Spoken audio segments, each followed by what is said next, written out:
The story keeps changing again and again. Back now to that meeting between Donald Trump's inner circle and a Russian attorney last summer. CNN has now learned that there were others in the room besides those previously reported, and some of their identities remain a mystery. President Trump's son, Donald Trump Jr., helped coordinate the meeting by email, and some say that paper trail could be a game changer. Those emails, of course, have been in the headlines all week. They're the strongest indication yet that the Trump team was willing to accept help from the Kremlin.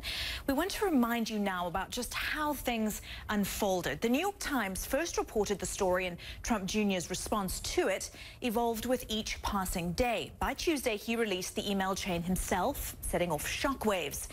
It showed that he'd agreed to meet with someone described as a Russian government attorney who was part of an official effort to help his father's campaign.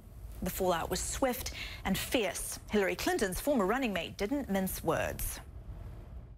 We're now beyond obstruction of justice in terms of what's being investigated. This is moving into perjury, false statements, and even into potentially treason. Trump Jr. went on a friendly cable network to deny wrongdoing, and he told Fox News he just wanted to, quote, hear them out, play it out, and see what happens. He says that he learned nothing, but didn't directly answer this key question. Do you tell your father anything about this? No. It was such a nothing. There was nothing to tell. I mean, I wouldn't have even remembered it until you start scouring through the stuff. It was literally just a wasted 20 minutes, which was a shame. A shame the meeting wasn't as promised, and that same day we saw signs that the Republican defense of Mr. Trump was beginning to crack. The head of a powerful House committee slammed the Trump camp for their, quote, amnesia, and demanded action. Someone close to the president needs to get everyone connected with that campaign in a room and say, from the time you saw Dr. Zhivago until the moment you drank vodka with a guy named Boris, you list every single one of those, and we're going to turn them over to the special counsel. On Wednesday, we heard that the White House was paralyzed by all the chaos. That night, Mr. Trump left for Paris, where he defended his son during a news conference the next day. I have a son who's a great young man. He's a fine person. He took a meeting with a lawyer from Russia. It lasted for a very short period, and nothing came of the meeting. And I think it's a meeting that most people in politics probably would have taken. That did not go over well with some lawmakers who insisted Trump Jr. and the others should have reported the Russian effort to the FBI. A top Democrat also cast blame on Mr. Trump's fellow Republicans. Republicans in Congress have become enablers of the Trump-Russia assault on our democracy. On Thursday, we learned Trump Jr. will be called to testify before Senate investigators, perhaps as early as next week. They also want information from Jared Kushner, the only current White House staffer who was in that meeting. One senator told CNN what they want to know. What about future meetings and future relationships and future connections? And we don't know that yet. Is this an isolated incident, or is it the tip of an information iceberg? One prominent conservative summed up the week by saying that the Russian scandal has entered a new phase and there's no going back. But President Trump still has plenty of supporters who say it's all a partisan witch hunt. Well, to get more on this, let's bring in Larry Sabato, who is live for us in Virginia. He is the director of the University of Virginia Center for Politics, as well as an author.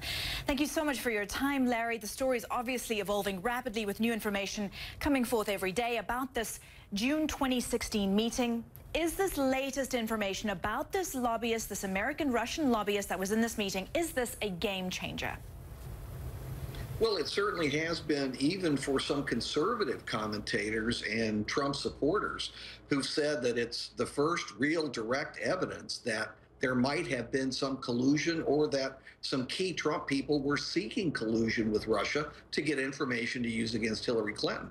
That's almost undeniable now. And remember, up until this point, many people on the Trump side were insisting that it was all just smoke, and once the smoke cleared, there would be nothing there. Not true. How significant is it, Larry, that some GOP lawmakers have now started to voice their opinions on this, and they're frankly discussed in some cases for this meeting? How significant is it that this is happening now? It's significant, but everybody's waiting for all of these Republican lawmakers in the House and Senate who are criticizing Trump and suggesting that there may be something here on Russia to actually do something. Words are useful, but actions are more useful. And to this point, very few Republicans have ever been able or willing to cast a vote against Donald Trump or take a specific action against the Trump administration. So we'll see. Why do you suppose this is, that so few are willing, as you say, to come out and overtly criticize or take action? You suggested it in your setup. You said there are a lot of the Trump base, and that's about 40% of America, totally uninterested in this subject.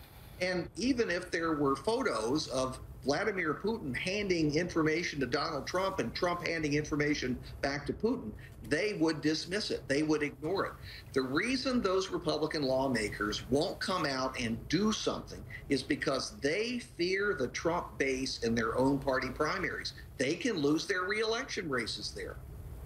You talk about on your website, The Crystal Ball, similarities between the voters for President Reagan and President Trump. So how could perhaps someone use information like this to better understand the voters and to how, if they need to, how to sway them from their adoration at this point? It's intensity level. You can have support, and then you can have support, underline, all caps. And Trump, like Reagan, has that support in all caps. It takes an awful lot to weaken it. It actually did for Nixon. It took 2.5 years of investigation and work on Watergate, and lots of journalistic scoops and all the rest of it, plus a Senate investigation that really caught fire and court decisions. All of this played into it. Took a long time. It could take just as long, if not longer, in this investigation of the Trump administration. And obviously, the investigation continues to unfold. New developments every day. We do appreciate your time. Larry Sabato, live for us there in Virginia, who's the director of the University of Virginia Center for Politics. Thank you.